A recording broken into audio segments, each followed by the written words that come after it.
Sound the alarm. Woo, woo, woo. What's poppin', Panther Nation, Pantherologists? Welcome to today's episode, Emergency Alert. Deshaun Watson announced today he wants to be traded.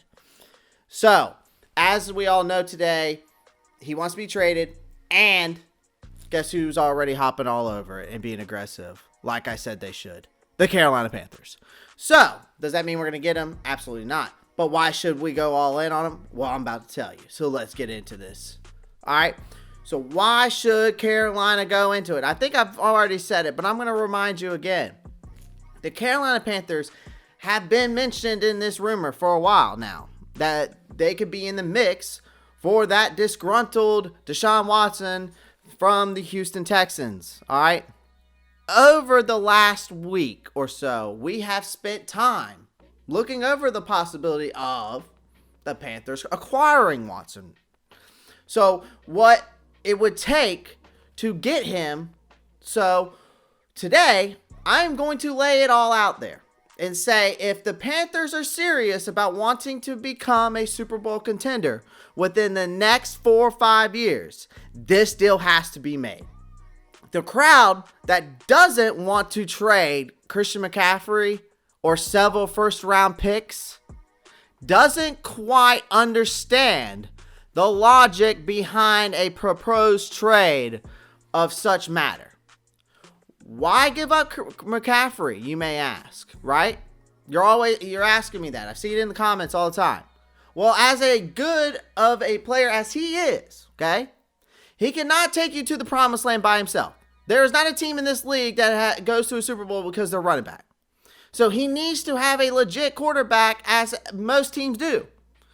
So since entering the league, McCaffrey has been on one playoff team, right?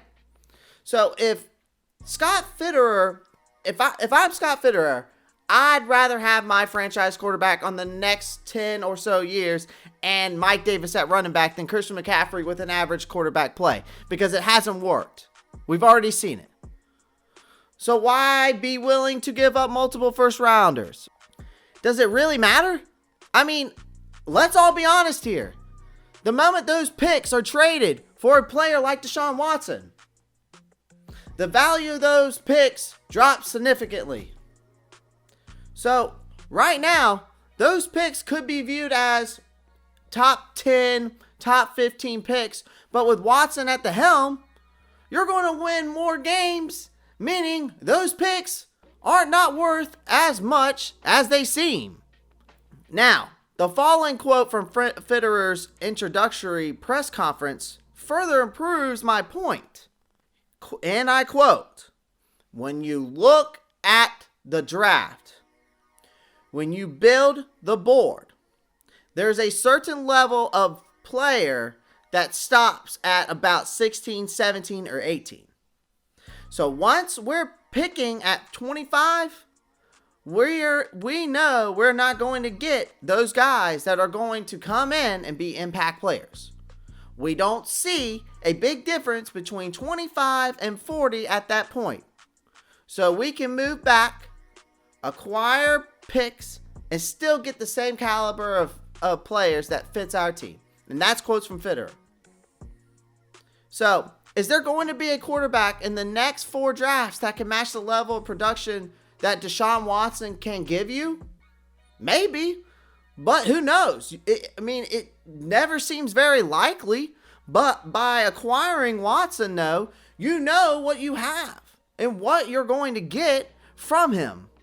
Drafting a young quarterback will likely mean a couple of more losing seasons ahead, in which the Panthers are still in full rebuild mode.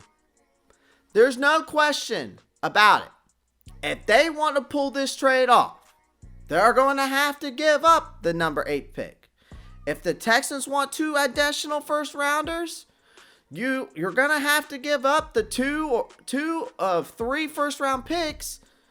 Aren't going to hold us as much value as this year's number 8 pick. Are 3 first-round picks plus Christian McCaffrey too much? Absolutely not. Again, look at the projected value of those picks. and the average longevity of a running back in the NFL. Getting the quarterback position right has to be the number one goal for this coaching staff and front office. Once you have that, you can build everything else around him. The only roadblock that could pop up is Watson has no trade clause in his contract, which basically allows him to choose where he can and can't be traded to. If the Panthers and Texans are willing to make a deal, Watson has to give the approval. But again, guys, if we trade Christian McCaffrey, we give him the number 8 pick, we give him our second round pick this year, and then we give him our first round pick the next year and our second round pick of the next year, or the first round pick of next year and the first round pick of the next year after that. I don't care. But there's no team in this league that's going to a Super Bowl because they have a star running back or a franchise running back.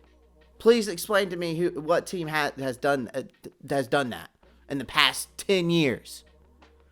Every team that has won has because of a quarterback. Tom Brady, Aaron Rodgers, Pat Mahomes. I mean, even like Buffalo Bills, they got Josh Allen and he's killing it. So we need to make this trade happen. I'm so excited that we're actually being aggressive on this trade.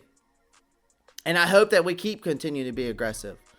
A lot of people were saying Miami, but I don't see how they would trade him to Miami since they're on that. I mean, they're not in the same actual division, but they're in the AFC. So I don't see how that could be possible. Also, I've heard the Jets, and I think San Francisco was in the mix. And I think a couple more. But I hope Carolina is aggressive with this, and I hope they can make a deal.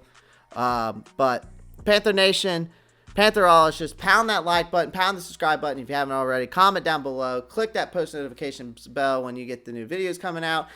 Weekly mock draft still coming on. I got another video coming out talking about Matthew Stafford. Got another video coming out talking about Aaron Rodgers. So be on the lookout for that, guys. All right? Panther Nation, Pantherologists, keep pounding.